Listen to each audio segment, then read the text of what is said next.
MPSC descriptive pattern म्हणजेच राज्यसेवा 2025 तसेच 2026 पासून पुढे तयारी करायची आणि ऑप्शनलची तयारी करायची. त्यात बऱ्याच जणांचा PSIR म्हणजेच पॉल सायन्स हा ऑप्शनल आहे.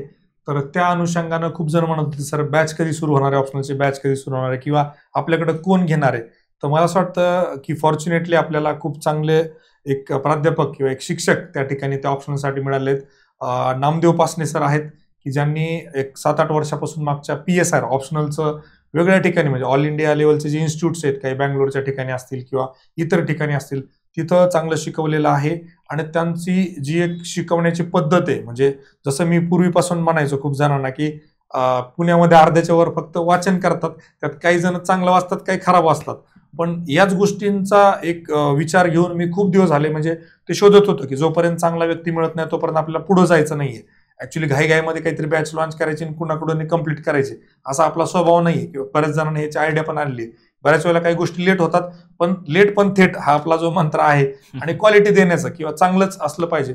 फॉर्च्युनेटली असं झालं की सरचा जो विषय शिकवण्याची पद्धत आहे ती आहे की एक्सप्लेनेटरी आणि मला एक्झॅक्टली तेच अपेक्षित होतं की ब्लॅकबोर्डवर शिकवा, थोडं कन्सेप्च्युअल शिकवा, विद्यार्थ्यांना समजेल असं शिकवा. कदाचित उद्या अवघड पेपर आला तरी त्या विद्यार्थ्यांना चांगल्या पद्धतीनं क्वेश्चन्स किंवा तो पेपर टॅकल करता आला पाहिजे अशी माझी एक अपेक्षा होती. आणि मला वाटतं त्यापेक्षाही चांगलं सर त्या ठिकाणी शिकवतात.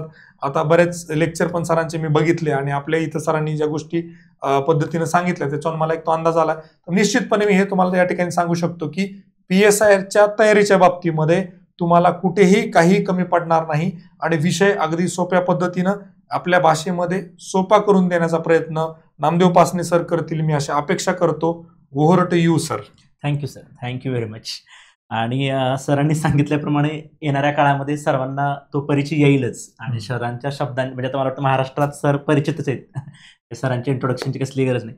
आणि सरांच्या शब्दाला मी स्वतः पाहिलेलं आहे म्हणजे मी बँगलोरला होतो पूर्वी, काही दिवस दिल्लीला होतो आणि सरांचा आणि माझा संपर्क या निमित्तानं आला आणि जेव्हा मला सरांकडून म्हणजे बऱ्याच गोष्टी शिकायला मिळाल्या आणि कुठंतरी असं वाटलं की मला वाटतं सर तुमची एक जसं तुम्ही एक्झामकडे बघता आणि माझाही जो अप्रोच आहे तो एकाच याच्यावर कुठेतरी आला आणि आता आपण PSIR सरांच्या आणि माझ्या इच्छेनुसार आपण आता चालू करतोय.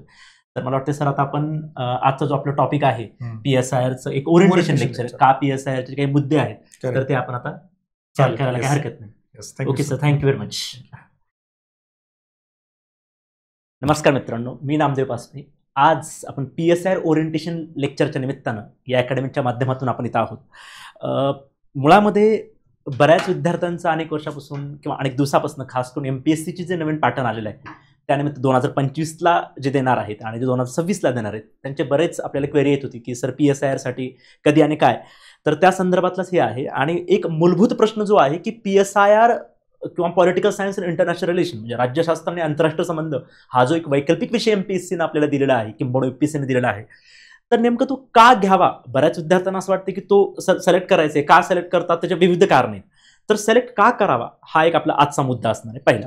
दुसरा की सर ते सिलेक्ट केलं आम्ही पण त्यामध्ये मग अभ्यास पण करायचा आहे, मेन आहे सिलेबस आहे. तर तो सिलेबस कसा करायचा सर, त्याच्यामध्ये नेमकं काय आहे का विद्यार्थ्यांना कळत नाही. बऱ्याच वेळा मी म्हणतो ना की ऑप्शनलची माहिती दिली जाते, विविध ऑप्शन असतात. तर नेमकं मग सिलेक्ट कसं करायचं, कोणते मुद्दे मी पाहू, त्या मुद्द्याला अनुसरून मी ते कसं सिलेक्ट करू. की समोर काहीतरी मुद्दे असले पाहिजेत ना की हा या मुद्द्याला मी धरून ते मग ऑप्शन निवड करू. कारण होतं काय की बऱ्याच विद्यार्थ्यांना एवढी माहिती दिली जाते परंतु वैकल्पिक विषय निवडायचा कसा इथंच प्रश्न पडतो. त्यामुळे पहिला जो मुद्दा आपला आजचा असणार आहे की वैकल्पिक विषय जो PSIR आहे तो तोच का घ्यायचा, त्याच्या मागचं काही शास्त्रीय कारण आहे का, हा पहिला प्रश्न आपण डिस्कस करणार आहोत लागलीच एक. त्यानंतर आपण दुसऱ्या ठिकाणी जाणार आहोत की सर हे करत असताना आम्हाला एक्झॅक्टली सिलेबस काय, त्याचा विषय म्हणजे त्या PSIRच्या सिलेबसमध्ये नेमकं काय आहे, काय मला अभ्यास करायचंय याचीही मला तुम्ही जाणीव करून द्या. हा दुसरा असेल. त्यानंतर एक्झाम पॅटर्न कसं आहे म्हणजे PSIRचा अभ्यास पाहिला, का निवड करायचं हे पण पाहिलं. सर मला मग शेवटी काय आहे, अभ्यास तर करायचंच आहे ते झालं, शेवटी मला एक्झाम द्यायची सर, शेवटी मला डेप्टी कलेक्टर बनायचे, DYSP बनायचे, कलेक्टर बनायचे, त्यासाठी मला रिटर्न मध्ये एक्झाम द्यायची सर. मग त्यासाठी जे लिहायचं आहे, जे रिटर्न मध्ये करायचंय, मग त्याचा कशामध्ये एक्झाम पॅटर्न कसा आहे ते लिहिण्याचा, कशा पद्धतीचे प्रश्न विचारले जातात त्याची ओळख आपण याच सेशनमध्ये करणार आहोत. आणि हे झाल्यानंतर, हे सर्व झाल्यानंतर ॲज अ इन्स्टिट्यूट जे आपली अकॅडमी, या अकॅडमीच्या माध्यमातून, माझ्या माध्यमातून आपण काय करणार आहोत, येणाऱ्या काळामध्ये विद्यार्थ्यांना त्याची कशी मदत होईल हे पण आपण या ठिकाणी डिस्कस करणार आहोत. तर एक तुम्हाला मोठं मोठं एक कळालं असेल की या सेशनचा उद्देश काय आहे. ओके, तर नीट लक्ष द्या. आता हे दोन्ही 2025च्या विद्यार्थ्यांसाठी असेल आणि 26च्या विद्यार्थ्यांसाठी असेल. ओके, तर ह्या सगळ्या गोष्टी लक्षात ठेवा. तर आपण सुरू काय करतोय लक्षात घ्या. आता PSIR घ्यायचा का, त्याच्या मागचं काय शास्त्रीय कारण आहे का, फोकस करायचं. फक्त 3 गोष्टी एकदम साधा आणि सोपं आहे, सिंपल आहे. काय असलं पाहिजे, कोणतं आहे PSIR सोडून द्या आता सध्या. फक्त लक्षात घ्या की वैकल्पिक विषय मी कसा निवडू, त्याचा काय क्रायटेरिया. पहिला आहे, सर्वात महत्त्वाचा क्रायटेरिया जो आहे तो म्हणजे जीएसच्या सिलेबस सोबत आपला जो जीएसचा सिलेबस आहे, जनरल स्टडीजचा जो सिलेबस आहे, सामान्य अध्ययनाचे आपल्याला 4 पेपर आहेत. नवीन पॅटर्ननुसार आपल्याला 4 पेपर दिलेले आहेत त्यांनी, सामान्य अध्ययन 1, सामान्य अध्ययन 2, सामान्य अध्ययन 3 आणि 4 असे. तर ते जे जीएसचे सिलेबस आहे, म्हणजे तो हिस्ट्रीचा असेल, जॉग्राफीचा असेल, इथिक्सचा असेल, इकॉनॉमी असेल, पॉलिटी असेल, कॉन्स्टिट्यूशन असेल, इतिहास, भूगोल, हे सगळे याचा सिलेबस, या जीएसचा सिलेबस हा माझ्या PSIRचा किंवा कोणत्या वैकल्पिक विषयाच्या सिलेबस सोबत सिमिलर किंवा समतोल साधणारा आहे. म्हणजे जो काही तो आपला जीएसचा सिलेबस आहे तो तर सगळ्यांनाच अभ्यास करावा लागतो, कारण तोच कंपल्सरी आहे. जीएसचे 4 पेपर सगळ्यांना कंपल्सरी आहेत, त्याचा सिलेबस. दुसरीकडे कोणताही एक वैकल्पिक विषय निवडावा आणि पाहावं की ते सिमिलर आहे. कारण एक तर तुम्हाला कंपल्सरी करायचंय, ते करणंच आहे, आणि तो जो सिलेबस आहे मग तो पाहायचा की कोणत्या वैकल्पिक विषयाशी मिळता जुळता आहे, ज्याच्यासोबत जास्त मिळता जुळता आहे, ज्याच्यासोबत जास्त सिमिलॅरिटी आहे, तो घ्यायला काय हरकत आहे. हा साधा आणि सोपा प्रश्न आहे. हा पहिला मुद्दा, मग तो तुम्ही चेक करून पहा. ओके, हा पहिला मुद्दा. दुसरा मुद्दा काय आहे सर, दुसरा मुद्दा सिंपल आहे की खरंच त्या विषयाबद्दल आपल्याला शेवटी आपल्याला काय म्हणतो, इंटरेस्ट. तुमची पसंत आहे का, तुम्हाला आवडतो का, तुम्हाला त्यामध्ये इंटरेस्ट आहे का. सगळं सिमिलर आहे, सगळं सारखंच. एखादा विषय कळाला तुम्हाला की समजा एक्झाम्पल 4-5 वैकल्पिक विषय काढले तुम्ही आणि तुम्हाला कळलं की सर हे वैकल्पिक विषयाचे सिलेबस आणि जीएसचा सिलेबस खूप सिमिलर आहे, त्याच्यामुळे आम्हाला काय तर सोपं आहे, खूप लॉजिकल आहे सर, हे यामुळे जातो. पण तुम्हाला इंटरेस्टच नाही तर त्याला हे अजिबात अर्थ नाही.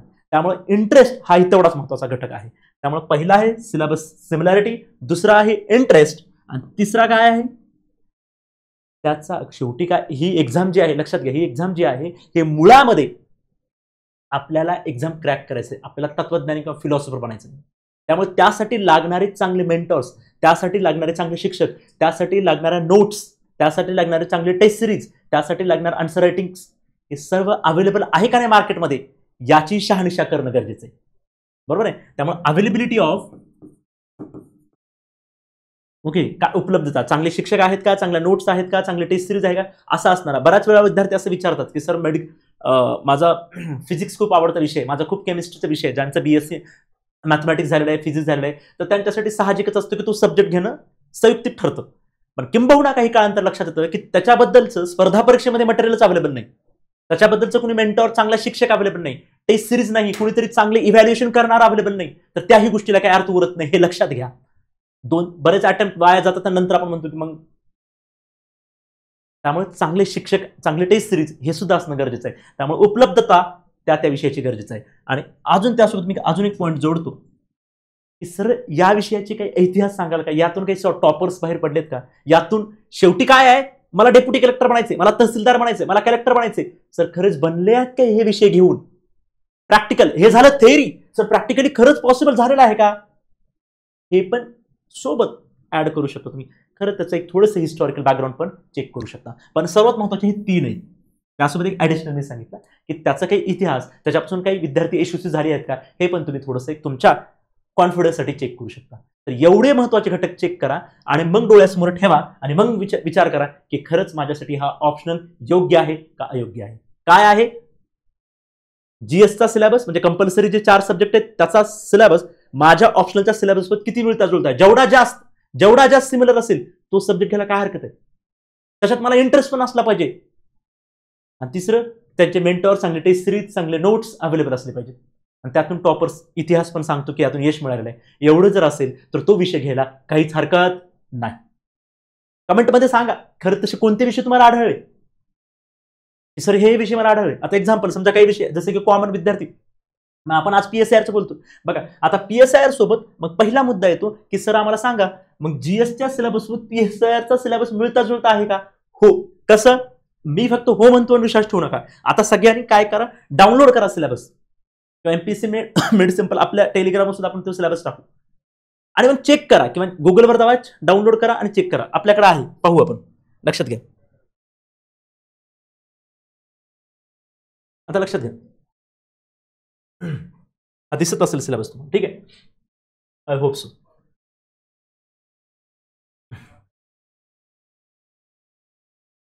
ठीक आहे, बघा. हा आता मुळामध्ये जेव्हा पीएसआरचा सिलेबस बघता, मी तुम्हाला थोडं नंतर सिलेबस एक प्रॉपर व्यवस्थित सांगणार की कसा सिलेबस आहे, व्यवस्थित कसं पाहायचं सिलेबसकडे. विद्यार्थ्यांना सांगितलं तर सर सिलेबस व्यवस्थित पहा, नंतर सिलेक्ट करा. पाहायचं कसं हेच माहित नाही. आता एक थोडं आयडिया देतो फक्त. पेपर लक्षात घ्या, कोणत्याही ऑप्शनचे 2 पेपर असतात. ओके, पेपर 1 आणि पेपर 2. क्लिअर. आता पेपर 1 आणि पेपर 2 असे 2 आहेत. या पेपर 1 मध्ये परत 2 विभाग आहेत, पार्ट ए, पार्ट बी. परत पेपर 2 मध्ये पार्ट ए आणि पार्ट बी असे म्हणून एक पेपर हा 250 मार्काचा, हा 250 मार्काचा, म्हणून 500 मार्काचा वैकल्पिक विषय असतो. 500 मार्काचा वैकल्पिक विषय असतो. एक पेपर 250, दुसरा पेपर 250, म्हणून 500. क्लिअर. आता बघा या पेपरमध्ये आहे काय, याच्यामध्ये मोठं जर बघितलं तुम्ही, त्याच्यामध्ये काय न्याय शब्द दिसत असेल तुम्हाला. बघा याच्यामध्ये न्याय शब्द दिसतो. न्याय, समानता, हक्क, लोकशाही हे काही विचारधारा आहेत. कुणाचे? गांधी, आंबेडकर, प्लेटो, अरिस्टॉटल, बौद्ध. ओके, मार्क्सवाद, समाजवाद, उदारमतवाद. हे काय आहे हे लक्षात घ्या. याचा जर एक अर्थ काढायचा म्हटलं तर हे कुठं, माझा पहिला मुद्दा काय की आपला एमपीएससीचा जो सिलेबस आहे तो सिलेबस माझ्या सामान्य अध्ययनाच्या 4 पेपर, जीएसचे 4 पेपर सोबत किती सिमिलर आहे हे आपल्याला चेक करायचं. मग बघा, चेक करा, आपण पाहूया. लक्षात घ्या. ओके, आता इथून सुरू होतं पहिला टॉपिक, राजकीय सिद्धांत आहे. आता न्याय, समानता, हक्क, लोकशाही, अधिकार हे 4 टॉपिक तुम्हाला पॉलिटीमध्ये बेसिक कॉन्सेप्ट शिकावेच लागतात. जर तुम्हाला आता वर्णनात्मक पद्धत डिस्क्रिप्टिव्ह पॅटर्न मध्ये जर लिहायचं असेल तर तुम्हाला हे अभ्यास करणं नितांत गरजेचं आहे. त्याशिवाय तुम्ही एंट्री लिहू शकत नाही. त्यामुळे बेसिक कॉन्सेप्ट क्लिअर करावेच लागतात. अरे न्याय म्हणजे काय, समानता म्हणजे काय, हक्क म्हणजे काय, लोकशाही कशाला म्हणतात हे तर आपण लहानपणापासून शिकत आलो. याला थोडं व्यवस्थित शिकावंच लागतं. जीएस मध्ये पण थोडंसं बेसिक शिकावंच लागतं. इथे थोडंसं डिटेलमध्ये शिकायचंय. याचा अर्थ बेसिक पार्श्वभूमी ऑलरेडी आपल्याला जीएस मध्ये आहेच, इथं फक्त थोडं डिटेलमध्ये जायचंय, काही वेगळं नाही. आणि विचार करा, एक कलेक्टर म्हणून तुम्ही बसलेला आहात, तुम्ही डीसी म्हणून बसलेले आहात, तुम्ही डिवायस म्हणून बसलेले आहात. तुम्हाला न्याय, हक्क याशिवाय करायचे काय पुढे आयुष्यामध्ये? समानतासाठी, स्वातंत्र्याचा लढा कशासाठी लढला गेला? समानतासाठी, हक्कासाठी, स्वातंत्र्यासाठी. यासाठीच लढलो आपण. आजही का लढतोय? यासाठीच लढतोय. एवढं बेसिक आहे, आपल्या जीवनाशी निगडीत आहे. उद्या चालून ज्या प्रशासनात काम करायला चाललोय मुलांनो, यासाठीच चाललेलो आहे. कशासाठी करताय? कलेक्टर बनताय तर मला न्याय पाहिजे, लोकांना हक्क मिळून द्यायचे, समानता मला समाजात प्रस्थापित करायचे. एवढ्या बेसिक गोष्टी आहेत. हे आपल्याला जीएसलाही बेसिक गोष्टी कराव्याच लागतात. इंटरव्ह्यूमध्ये ह्या गोष्टीची जाणीव असल्याशिवाय उत्तर देता येत नाहीत. आणि हे माहीत असल्याशिवाय नैतिकता कळत नाही. तुम्हाला नैतिकता, इथिक्स, जीएस पेपर 4 आन्सर कसे लिहिणार? न्यायपूर्ण लिहिणार का अन्यायपूर्ण लिहिणार? अधिकार देणार का अधिकार काढून देणार? समानता समाजात प्रस्थापित करणार का समानता काढून टाकणार? मग हे तिथं नैतिकतेचे आन्सर लिहायचे. विचार करा, चांगला नैतिक माणूस कोण असेल? जो न्यायपूर्ण समाज प्रस्थापित करेल, जो समाजामध्ये समानता आणेल, जो प्रत्येकाला अधिकार देईल, सगळ्यांना स्वातंत्र्य निर्माण करून देईल. तेव्हाच नैतिक. त्या आन्सरला काय म्हणू, त्या उत्तराला आपण काय म्हणू? हे आन्सर कसं आहे? नैतिक आन्सर आहे. मी काय म्हणेन, हे माझा नैतिक आन्सर आहे. मग त्याची जर आपल्याला चांगली डिटेलमध्ये खोलात जाऊन जर गोष्टी कळायला लागल्या तर इथिक्समध्ये किती सुंदर आन्सर बनतील, किती व्यवस्थित तुम्ही नैतिक आन्सर लिहाल. कारण तिथं तुम्हाला केस स्टडी दिली जाणार आहे. आणि तुम्हाला सांगितलं जाईल की काय कराल अशा व्यक्तींसोबत. असे प्रश्न तिथे विचारले जातात जीएस पेपर 4 मध्ये. आणि तेव्हा ह्या संकल्पना क्लिअर असेल तर चांगले उत्तर तुम्ही लिहिण्याची क्षमता तुमच्यामध्ये आत्ताच निर्माण होते पीएसआरचा अभ्यास करून. पॉलिटीमध्ये आहे सर? आहे सर. पॉलिटी म्हणजे राज्यघटना जीएस पेपर 2 मध्ये अभ्यास करायचे? हो सर, बेसिक लेवलला करावंच लागतं, ते करायचं. प्रियम्बल, प्रस्तावना, उद्देशपत्रिका, तिथं सगळे शब्द आहेत. तिथं परत एकदा माहिती घ्यावीच लागते. विचार करा, म्हणजे हे ऑलरेडी. आणि सर सर्वात महत्वाचा एसे पेपर, निबंधाचा पेपर आहे. किती मार्काला आहे सर? 250 मार्काला आहे. आणि ह्या संकल्पना चांगल्या असतील. कारण लक्षात घ्या, युपीएससी मध्ये जर पाहिलं, इव्हन यूपीपीएससी राज्य सरकारचे इतर राज्यातले पेपर पाहिले तर तिथं फिलॉसॉफिकल येतोच. तत्वज्ञानाचा निबंध लिहावाच लागतो, तात्विक निबंध लिहावाच लागतो. आणि त्यासाठी अशा संकल्पना क्लिअर असतील तर निबंध चांगला आणि प्रगल्भ, एक विकसित, एक लेवलचा आपण निबंध लिहू शकतो. तिथे हे खूप कामाला येते मित्रांनो, खूप कामाला येतो. येणाऱ्या काळामध्ये दिसेल. म्हणजे विचार करा, मला जीएस पेपर 2 मध्ये कामाला येते, मला प्रिलिम मध्ये कामाला येते, मला पॉलिटी आणि कॉन्स्टिट्यूशन राज्यघटना विषयामध्ये हे काम करणार आहे मी.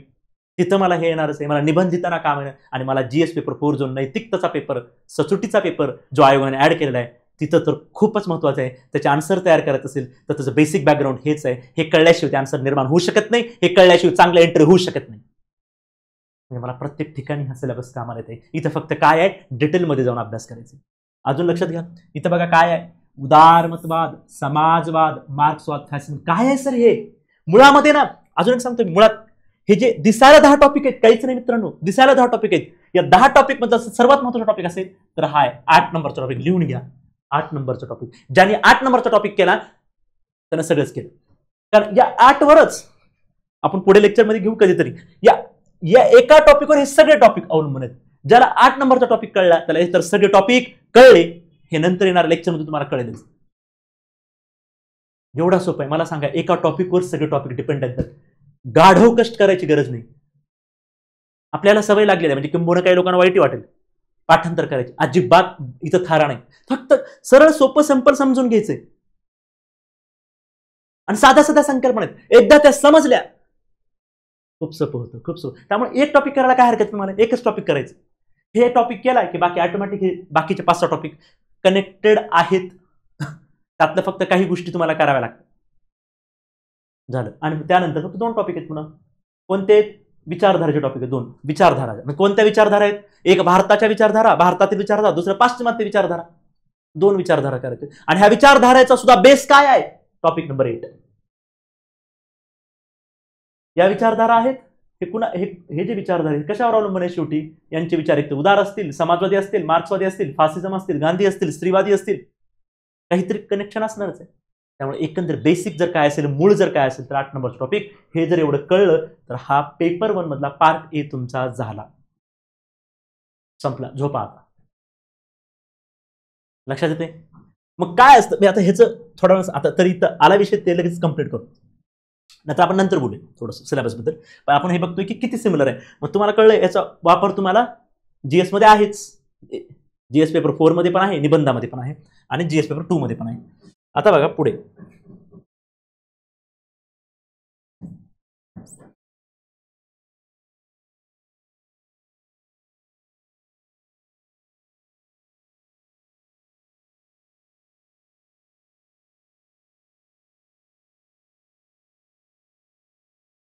ठीक आहे.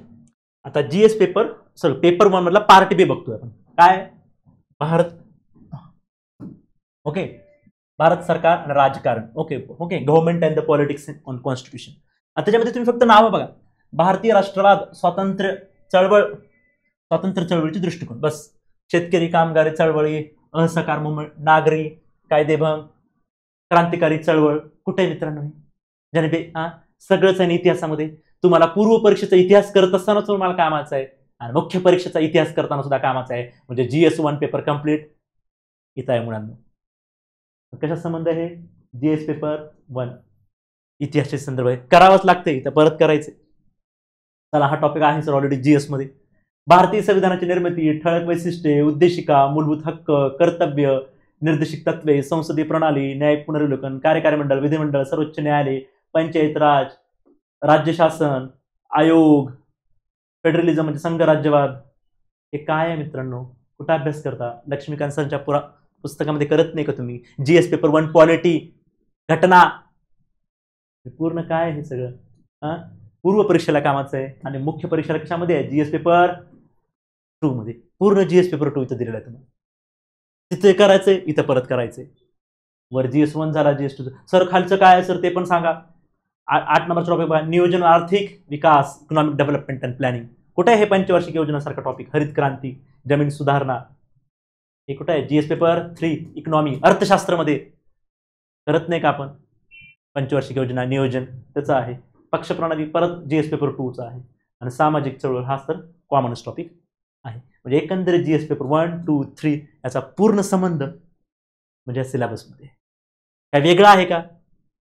ज्यांना अजून वाटतं तरी काढा, डाउनलोड करा सिलेबस आणि पहा, एवढं सिमिलर सिलेबस आहे. ठीक आहे, नेक्स्ट पुढे जाऊ.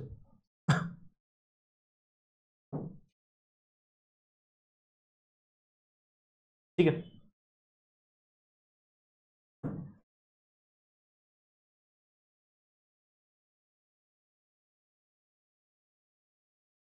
ठीक आहे. आता पेपर 2 पेपर 1 मध्ये तर पाहिलं जीएसचा किती ऑलमोस्ट सगळा सिलेबस सिमिलर आहे.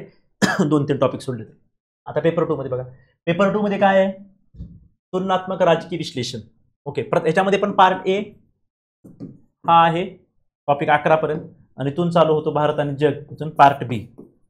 ओके, पार्ट बी असे दोन सेक्शन असतात एका पेपरमध्ये, 2 सेक्शन. आता इथं जर तुम्ही बघितलं बघा, एक पर्टिक्युलरली हे 2 टॉपिक सोडले, हे प्युअर PSIRचे टॉपिक आहेत.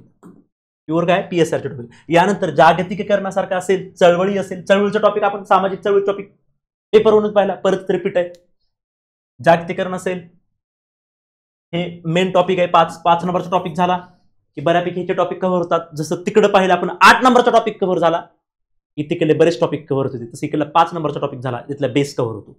ओके, त्याच्यानंतर राष्ट्रहित, राष्ट्रीय सुरक्षता, महासत्ताचा उदय, अलिप्तवाद चळवळ म्हणजे नाम मुवमेंट, सोव्हिएत युनियन, हे साधारणतः सगळे टॉपिक हे आपल्याला कमी अधिक प्रमाणामध्ये इंटरनॅशनल रिलेशन जीएस पेपर 2 मध्ये आहेच. जीएस पेपर 2 म्हणजे सामान्य ज्ञानाचा पेपर 2, त्याच्यामध्ये तुम्हाला आंतरराष्ट्रीय संबंध, त्याच्यावर कधी युनायटेड नेशनवर, कधी रशियावर, कधी अमेरिकेवर, कधी कोल्ड वॉरवर, कधी अलिप्तवादी चळवळ प्रश्न विचारलेले आहेत आयोगाने. तोच सिलेबस तिकडे आहे, आणि कमी अधिक प्रमाणामध्ये तिकडे थोडंसं बेसिक लेवलला असतं, इथे थोडं ॲडव्हान्स लेवलला असतो, एवढाच फरक असतो. मात्र हे तुम्हाला जीएस पेपर 2 मध्ये करावंच लागतं. म्हणजे सुरुवातीचे 2-3 टॉपिक सोडले, 2च टॉपिक सोडले, याच्या व्यतिरिक्त राहिलेले टॉपिक हे तुम्हाला सामान्य ज्ञान पेपर 2 मध्ये कव्हर करावे लागतात, आंतरराष्ट्रीय संबंधामध्ये कव्हर करावे लागतात. ओके, त्याच्यानंतर खाली या, हे भारत आणि जग बघा. ठीक आहे, भारत आणि जग, याच्यामध्ये काय परराष्ट्र धोरण, परत तुम्हाला जीएस पेपर 2 करावंच लागतं. त्याच्यानंतर काय दक्षिण आशिया करावंच लागतं, दक्षिण विश्व म्हणजे ग्लोबल साऊथ हे करावंच लागतं. त्याच्यानंतर जागतिक केंद्र सत्तेची, USA, युरोपियन युनियन, जपान, चीन, रशिया, हे परत तुम्हाला तिकडं जीएसला सामान्य ज्ञानाला तिथं करावंच लागतं, परत तिथं डिटेलमध्ये करायचं, एवढंच आहे. युनायटेड नेशन, संयुक्त राष्ट्र, न्यूक्लिअर पॉलिसीज आणि भारतीय विदेश धोरण, अलीकडे विकास, अफगाणिस्तान, इराक. म्हणजे एकंदरीत काय इथं इंडियाचे, भारताचे रिलेशन साऊथ एशियामध्ये बघा, दक्षिण आशियामध्ये बघा, पाकिस्तान सोबत बघा, चीन सोबत बघा, युरोप सोबत बघा, रशिया सोबत बघा, USA सोबत बघा, चीन सोबत पहा, असे प्रत्येक भारताचे नाते प्रत्येक राष्ट्रासोबत काय काय आहे याचा उलगडा या फक्त भारत आणि जगमध्ये केलेला आहे, आणि तो आपल्याला जीएस पेपर 2 सामान्य अध्ययनाच्या पेपर 2 मध्ये करावाच लागतो. त्याचा संबंध तिथं येतोच, आणि तोच इथं संबंध आलेला आहे. म्हणजे एकंदरीत जर तुम्ही बघितलं मुलांना, तर तुम्हाला याच्यामध्ये कुठं असं वाटतंय की याचा संबंध नाही. नदी पाण्याची विवाद, परत जीएस पेपर 2 चा संबंध आहे क्वालिटीमध्ये, नदी जल विवाद. ओके, तर म्हणजे याचं बघितलं तर साधारणतः 70 ते 80% सिलेबस हा तुमच्या डोळ्यासमोर मी आता सांगितलेला आहे, हा कुठे ना कुठं सामान्य अध्ययनाच्या 4 पेपरशी निगडीत आहे. कधी इतिहासाशी निगडीत आहे, कधी भूगोलाशी आहे. जीएस पेपर 2 तर पूर्णच आहे. जीएस पेपर 3 मध्ये अर्थशास्त्राचे सुद्धा काही टॉपिक इथे निगडीत आहेत. अर्थशास्त्रामध्ये काही अर्थशास्त्र, जीएस पेपर 3 मी सामान्य ज्ञान मेन्सचं बोलत आहे, जीएस पेपर 1, 2, 3, 4 मेन्सचं सांगत आहे मुख्य परीक्षेचं, त्यामुळं 1शी निगडीत आहे, जीएस पेपर 2शी तर पूर्ण निगडीत आहे. जीएस पेपर 3 मध्ये इकॉनॉमीचे टॉपिक आहेत, काही इंटरनल सिक्युरिटी, अंतर्गत सुरक्षितता आहेत, आणि इथिक्ससाठी सुद्धा आपण पाहिलं काही विचारवंत नावाचे टॉपिक आहे. जीएस पेपर तुम्ही काढला इथिक्सचा, नैतिकतेचा जर सिलेबस पाहिला, त्यामध्ये काही विचारवंत म्हणून असं एक टॉपिक दिलंय. त्या विचारवंतामध्ये प्लेटो करावा लागतो, अरिस्टॉटल करावं लागतं, महात्मा गांधी करावे लागतात, आंबेडकर करावे लागतात, असे महत्वाचे विचारवंत करावेच लागतात तिकडे, तर सिलेबसला आहे.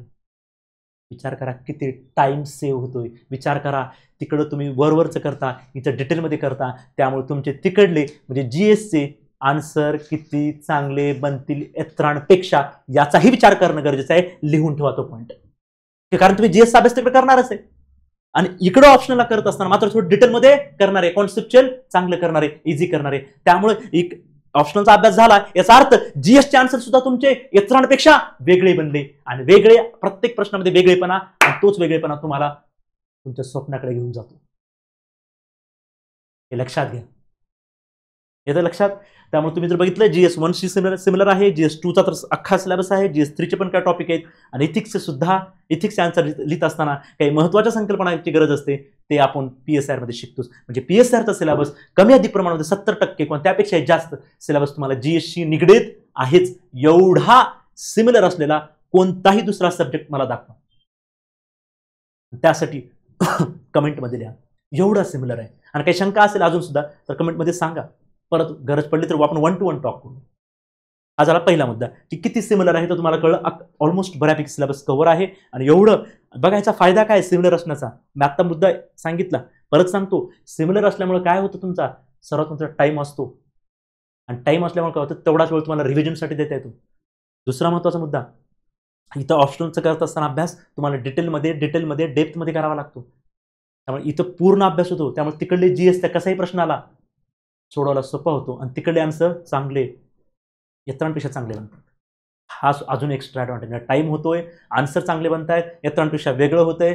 आणि कष्ट करण्यासाठी सुद्धा आपल्याला काय जास्त करायची गरज नाही. कारण तिकडे जे कंपल्सरी करावं लागतं, जी असतं करावंच लागणार आहे, तेच ऑप्शनलला तुम्हाला ऑटोमॅटिक तुमचं ऑप्शन 50-60% ऑलरेडी तयार होतोय तिकडला अभ्यास. मग तुम्हाला करायचंच आहे किती, 30 to 40% अभ्यास वेगळा करायचा. आलं लक्षात?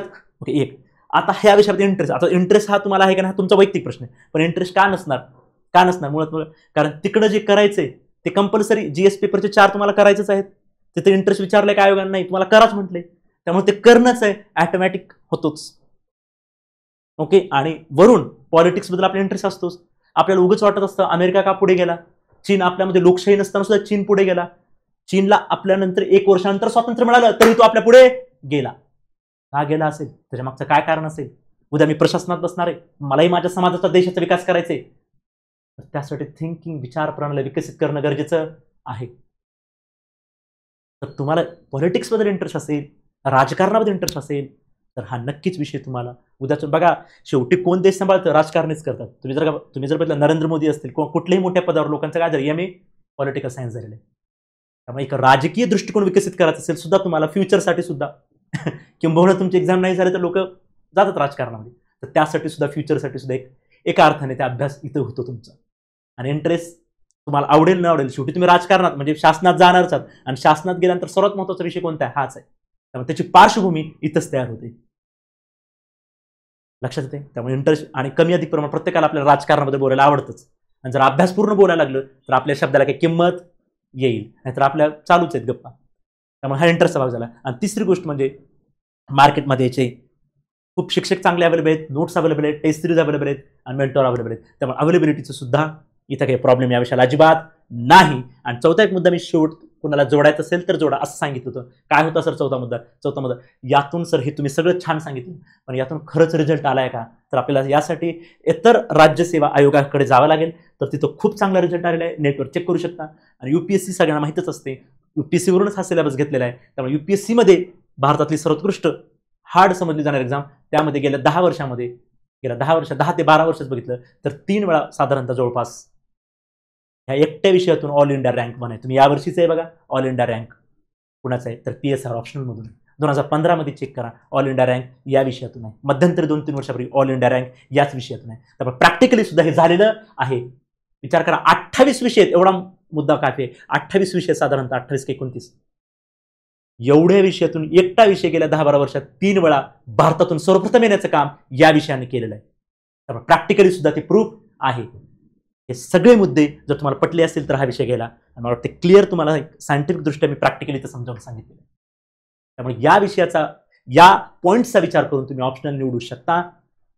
आणि काही प्रश्न असेल ते कमेंटमध्ये सांगा. हा झाला पहिला मुद्दा. आता त्याचबरोबर आपण दुसरा एक विचार करतो, एक्झाम पॅटर्न बद्दल आपण बोलणार होतो. लगेच मी ते पण तुम्हाला मुद्दे सांगतो. बघा काय एक्झाम पॅटर्न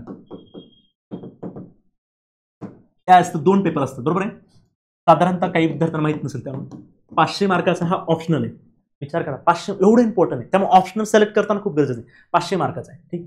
याच्यामध्ये 2 पेपर आहेत, पेपर 1 पण आहे आणि पेपर 2. आता या पेपर 1 मध्ये पुन्हा 2 पार्ट आहेत, पार्ट A आणि पार्ट B.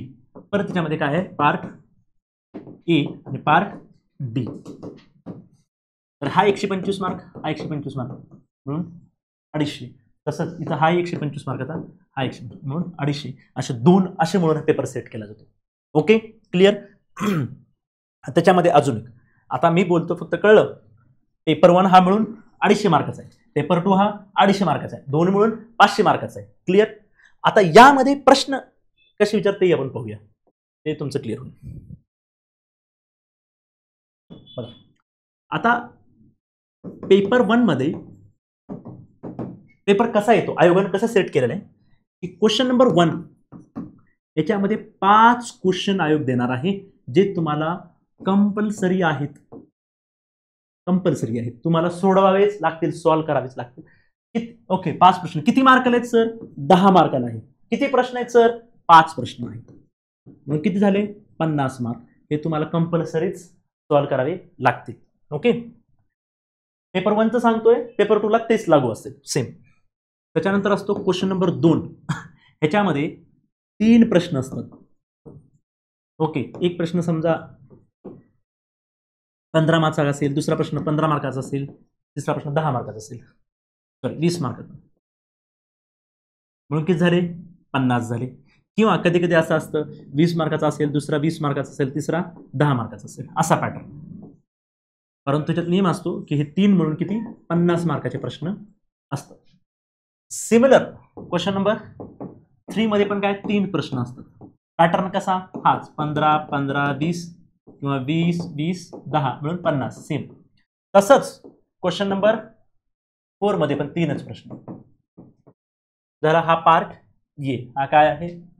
पार्ट ए आहे. लक्षात घ्या, नीट घ्या व्यवस्थित. हा आहे पार्ट ए मध्ये. आता आपण पार्ट बी कडे जाऊया.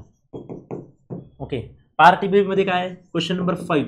क्वेश्चन नंबर 5 मध्ये 5 प्रश्न कंपल्सरी, प्रत्येक प्रश्न 10 मार्काचा. 10 गुणिले 5 किती झाले? 50.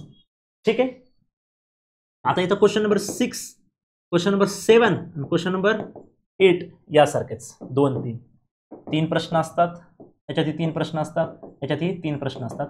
मार्क यासारखेच 15 15 20 येतील किंवा 20 20 10 असे 3 प्रश्न येतील. सिमिलर. ओके, हे एक्झॅक्टली पेपर 2ला लागू आहे, त्यामुळे पेपर 2 मी सांगित नाही. अच्छा, आता त्याच्यामध्ये काय असतं? त्याच्यात सांगितलेलं असतं. काय सांगितलेलं असतं? नीट लक्ष घ्या. याच्यामध्ये सांगितलेलं असतं की क्वेश्चन नंबर 1 आणि क्वेश्चन नंबर 5, पार्ट ए मधला क्वेश्चन नंबर 1 आणि पार्ट बी मधला क्वेश्चन नंबर 5 हे कंपल्सरी आहेत. याला ऑप्शन नाही. काय आहे? कंपल्सरी आहेत, याला ऑप्शन नाही. क्वेश्चन नंबर 1 आणि 5. ठीक आहे. आता याच्यामध्ये सांगितलं असतं की राहिलेल्या 1 2 3 आणि क्वेश्चन नंबर 6 7 8 म्हणजे हे 3 1 2 3 4 5 6 या राहिलेल्या 6 पैकी तुम्हाला 3च प्रश्न सॉल्व्ह करायचे. नियम फक्त असा असतो की तुम्ही 3ही इथले सिलेक्ट करू शकत नाही. पार्ट ए मधून ऍटलिस्ट 1 सिलेक्ट करा, ह्याच्यातून 2 करा. तुम्हाला 3 सॉल्व्ह करायचे ना. दोन्हीतला एक एक आला पाहिजे. पार्ट ए मधला 1 प्रश्न आला पाहिजे आणि पार्ट बी मधला 1 प्रश्न आला पाहिजे. तुम्हाला वाटलं सर मी इथला 1च लिहिणार आहे, ठीक आहे, मग इथं तुम्हाला 2 सॉल्व्ह करावे लागतील. किंवा इथं 2 सॉल्व्ह करा, यातले 2 राहिलेले यातून 1 सिलेक्ट करा. कोणतेही राहिलेल्या प्रश्नातून तुम्हाला 3 करायचे असतात. फक्त प्रत्येक पार्ट मधला, प्रत्येक भागामधला 1 1 प्रश्न येणं गरजेचं आहे. सेम तिकडं असतं. तर अशा पद्धतीने पॅटर्न असतो. एक तुम्हाला तोंड ओळख दिली, अशा पद्धतीचे प्रश्न असतात. एवढंच असतं, ह्याच्या पलीकडे काही नसतं. हा आहे एक्झाम पॅटर्न. ठीक आहे. आता राहिला प्रश्न, सर हे तुम्ही सांगितलात, आता आम्हाला एक गोष्ट सांगा, नेमका अभ्यास काय त्यात काय असतो? बघा सर, अभ्यास सांगा सर, महत्वाचं काय हे तुम्ही आम्हाला सांगितलं, आम्हाला पटलं सर. PSR का घ्यावा त्याचे मुद्दे कळले, वैज्ञानिक दृष्टिकोनातून तुम्ही समजावून सांगितलं, आम्हाला मुद्दे कटले, आम्ही लिहून घेतले, विचार करतोय, किंबहुना आम्हाला पटलेला आहे. काय शंका असेल तर आम्ही तुम्हाला विचारू. दुसरं कळलं एक्झाम पॅटर्न कसा आहे, कशा पद्धतीने प्रश्न विचारले जातात, कोणते प्रश्न कंपल्सरी असतात, कुठं आम्हाला ऑप्शन दिला जातो तेही कळलं. 250 मार्क 2 प्रश्न असतात म्हणून 500 मार्काचं असतं आणि ऑप्शन शिवाय रिझल्ट येत नाही हे पण मुद्दा कळला. म्हणून ऑप्शन एवढा महत्वाचा आहे हे पण मला कळलं सर. आता मला सर खरं सांगा सर, PSR आता मी घेतोय सर, मला थोडं त्याच्या घेण्यापूर्वी तरी सांगा सर, सिलेबस मी पाहिलाय, पण तुम्ही सोप्या आणि साध्या भाषेत सांगा नेमकं काय आहे याच्यामध्ये, मला काय अभ्यास काय करायचे त्याची काय सांग. बघा आता एवढं लगेच तर सांगू शकत नाही, पण मी तुम्हाला काही ठोकताळे एक काही सांगतो. जर पार्ट ए बघितलं तुम्ही, मी पेपर 1चं बोलतोय, पेपर 1चं बोलतोय, त्याच्यामध्ये पार्ट ए, ह्याच्यामध्ये ना एकच टॉपिक आहे मित्रांनो, विचार प्रणाली. Those who are preparing in English for them it's ideology, it's political ideology. जे मराठीत करतात त्यांच्यासाठी विचार प्रणाली. या विचार प्रणाली ज्याला समजलं ना त्याला पॉलिटिक्सचा 50% अभ्यास समजला. आणि त्यामुळे काही विद्यार्थ्यांना जे वाटतं की सिलेबस दिसायला खूप मोठा वाटतो, हे भ्रम आहे, हे चुकीचं आहे, हे लक्षात ठेवा. स्मार्ट स्टडी जो करतो ना, त्यामुळे टॉपर निघतात. त्यामुळे काही विद्यार्थी एका वर्षात एक्झाम क्रॅक करतात आणि काही विद्यार्थी गाडो कष्ट 3-3 वर्ष करत असतात. आणि कुठेतरी समाज भ्रम, खूप मोठा सिलेबस आहे, पण त्याला आपल्याला स्मार्ट पद्धतीने करता येतं. ज्यानं डोकं, ज्याला समजतं ना, त्याला हे कळतं. हे काय म्हणतोय, खूप क्रक्स महत्वाचा पॉईंट सांगितला तुम्हाला. ज्याला हा टॉपिक समजला ना, त्याला पॉलिटीचा बेस कळला, त्याचं बेसमेंट स्ट्रॉंग झालं. आणि बेसमेंट जेवढं स्ट्रॉंग बनतं तेवढी मोठी बिल्डिंग उभारता येते, हे आपण प्रत्यक्षात डोळ्यानं पाहतो. आणि त्याचं बेसमेंट काय आहे, तर टॉपिक नंबर 8 आहे. तसं पेपर 2 मध्ये टॉपिक नंबर 5 बघितलं, पण त्यापेक्षाही खूप महत्वाचं आहे. हे कळलं तर हा सुद्धा टॉपिक त्यावरतीच अवलंबून आहे. असं आहे का कोणत्या वैकल्पिक विषयामध्ये की 1-2 टॉपिक केले आणि त्याच्यावर मला बाकीचे टॉपिक फटाफट माझे प्रिपेअर होत आहेत? मी ह्याचा अर्थ असं नाही म्हणत आहे की बाकीच्या टॉपिकला महत्व नाही, नक्की महत्व आहे. मी हे सांगतोय किती सोपं आहे. मी हे सांगतोय की ते टॉपिक करायचं असेल तर हे टॉपिक झाला तर त्या टॉपिकचा 20-30-40% अभ्यासक्रम संपला. एवढं सोपं बनतो आणि त्यामुळे कमी वेळात हे होऊ शकतं. मी हे सांगतो. आता हे पण सांगायचं नेमकं विचारप्रणाली काय असणार आहे, विचार काय असणार, पॉलिटिकल थॉट, राजकीय विचार आहेत त्यामध्ये. एक उदाहरण देतो, यावरून क्लिअर होईल आणि मग तुम्हाला कळून जाईल. यावरून तुम्हाला पॉलिटिकल सायन्स एक आयडिया येऊन जाईल. बघा, उदाहरणामध्ये एक लक्षात घ्या, एक फ्लूट आहे. आता श्रीकृष्ण जन्माष्टमी आहे आणि श्रीकृष्णाच्या हातामध्ये काय असतं सगळ्यांना माहिती आहे, बासुरी घेऊन श्रीकृष्ण उभे आहेत. तर जी बासुरी जी आहे, जी फ्लूट जी आहे, एक पॉलिटिकल सायन्सचं एक फेमस उदाहरण देतो मी तुम्हाला. समजा ती ओके ही बासुरी आहे ना. आता बासुरी समजा ए नावाच्या विद्यार्थ्यांनी निर्माण केली आहे, त्यानं कष्ट केलेले आहेत, त्यानं दिवस रात्र कष्ट केलेले आहेत. खूप कष्ट करून, आपले स्किल वापरून, आपले टॅलेंट वापरून, आपले कष्ट करून, दिवस रात्र एक करून ती बासुरी याने निर्माण केलेली आहे. याच्या कष्टाचं फळ आहे बासुरी. ओके, मात्र हे फ्लूट याने तयार तर केली, आपले टॅलेंट वापरलं, हार्डवर्क वापरलं, मात्र याला ती यूज करता येत नाही. त्याला ती वापरण्याचं स्किल नाही, वाजवण्याचं स्किल त्याच्याकडे नाही. ते स्किल आहे बी कडे, बी या व्यक्तीकडे. समजते का? झोपू नका. बी या व्यक्तीकडे ती स्किल आहे, हाच यूज करू शकतो. याला माहिती आहे याचा वापर कसा करायचा, याला माहित नाही, याला माहित. ओके, आणि सी एक व्यक्ती आहे ज्याला वापरण्याची कला माहित नाही पण शिकण्याची खूप आवड आहे आणि त्याच्यामध्ये ते गुण आहेत.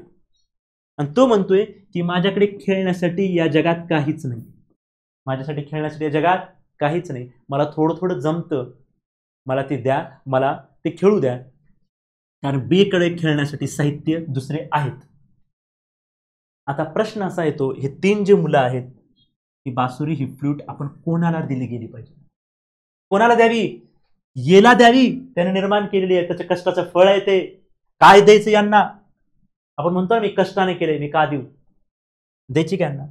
पण येला वापरता येत नाही, मग काय गरजेचं काय येला देणं? त्याला वापरच करता येत नाही, पडूनच राहणार ना, मग दुसऱ्याने देऊन टाका. बी म्हणतो मला वापरता येतं, द्या. पण बी हा श्रीमंत आहे, त्याच्याकडे भरपूर आहे, भरपूर. सी म्हणतो माझ्याकडे काहीच नाही, मला द्या. पण ए म्हणतो सी तू झोपा काढत होता, तुला का द्यायचं? कळते का? मग कोणाला द्यायची? त्याच्यामध्ये काय, प्रत्येकाचा विचार वेगवेगळा येऊ शकतो, कन्फर्म आन्सर सांगता येत नाही. कारण ए ला दिलं तर त्याचे कारण आहेत, बी ला दिलं तर त्याचे कारण आहेत, सी ला दिलं तर त्याचं कारण त्याच्याकडे आहे. याचा अर्थ आहे प्रत्येकाच्या विचारानुसार डिसिजन होतो. तुम्हाला काय पटतं ते होतं. कुणाला रोहित शर्मा कप्तान आवडतो, कुणाला विराट कोहली आवडतो, कुणाला MS धोनी आवडतो, तिघही ग्रेट आहेत, पण आपला जसा विचार तसे आपले डिसिजन असतात. आणि हे डिसिजनच तुम्हाला प्रशासनात घ्यायचे. हे डिसिजन करण्यासाठी विचार येतात आणि ते विचार काय असतात? ते विचार म्हणजे ती विचार प्रणाली आहे. अशा वेगवेगळे विचार येतात. जर कुणी म्हटलं याचं कष्टाचं आहे, याचं टॅलेंटचं आहे, त्याला देऊन टाका, याचा अर्थ आपण उदार झालो, दे, त्याने अभ्यास केलाय, त्याने कष्ट केलाय, हा विचार झाला उदारमतवादी. एक नाहीये, गरीब आहे, याला देऊन टाका, याच्याकडे कोणतेही रिसोर्स नाही, संसाधन नाही, बिचारा आहे, गरीब आहे, हा विचार झाला मार्क्सवादी किंवा समाजवादी. समजा एखादी महिला आली, ती म्हणजे मी महिला आहे, मी शोषित आहे, मला तर काहीच भेटत नाही. तुम्ही 3 पुरुषांचा विचार केला, या महिलेला द्या, महिला अगोदरपासूनच त्या समाजाने मागे राहिलेले आहे, वंचित राहिलेले आहे, हा विचार झाला स्त्रीवादी, फेमिनिस्ट आयडिओलॉजी. समजते का? आणि हेच आपल्याला उदारमतवादी असतील, समाजवादी असतील, स्त्रीवादी असतील, बहुलवादी असतील, असे वेगवेगळे विचार कळलं का? बघा, असे विचार करायला लावणारा हा सिलेबस आहे, असा विचार करायला लावणारा सिलेबस आहे. आणि मग हे कळलं, असे अनंत उदाहरणं आपण पाहणार आहोत. अशी उदाहरणं समजून येतं, कळते का पाठांतराची कुठंतरी भास वाटतं खूप पाठांतर करायचं नाही. अंडरस्टँडिंग आहे, concept clarity is the key for this examination. अशा पद्धतीने हे विचार प्रणाली. आणि हे कळलं की मी म्हटलं याच्यावर अवलंबून येतं राहील, त्यामुळे ते राहिलेले टॉपिक इझी पडतात समजायला. तर हे असं कुठंतरी याच्यामध्ये आहे. ठीक आहे, आता बरंच बोलण्यासारखं आहे, मला वाटतं टाइम भरपूर झालेला आहे. ओके, तर एकंदरीत हे आपण भरपूर बोललेलं या संदर्भात आहोत. ठीक आहे, तर मला वाटतं या व्यतिरिक्त आता आपण काय करणार आहोत, आपण काय देणार आहोत हे तुमच्या लक्षात आलं पाहिजे. एक्झाम आता आपण 2025च्या विद्यार्थ्यांना देणार आहोत. येणाऱ्या काळामध्ये काही दिवसाचं तुम्हाला हे होईल की आपली PSIRची एक प्रॉपर फाउंडेशनल बॅच 25 असेल 26 असेल या सर्व विद्यार्थ्यांसाठी आपण चालू करू. येणाऱ्या काळात तुम्हाला कळेल या चॅनलच्या माध्यमातून एक प्रॉपर बॅच असेल. आणि त्याचबरोबर काही विद्यार्थी असेही म्हणतात की टेस्ट सिरीजबद्दल, टेस्ट सिरीज विथ मेंटॉरशिप, ज्यांचा अभ्यास झाला त्यांची प्रॉपर टेस्ट सिरीज सुद्धा आपण येत्या काळामध्ये चालू करणार आहोत. ह्या दोन्ही गोष्टी आपण या ठिकाणी चालू करणार आहोत. या व्यतिरिक्त अजून काही प्रश्न असतील किंवा येत्या काळामध्ये PSIR बद्दल आपण काही अजून व्हिडिओ इम्पॉर्टंट आणूया. आणि काही डाऊट असतील क्लासबद्दल असेल तर नक्की, या माझ्यासोबत काही अजून बोलायचं असेल तर नक्की बोला. कमेंट सेक्शनमध्ये तुमचे प्रश्न कळवा आणि कसं वाटतं ते नक्की सांगा. थँक्यू.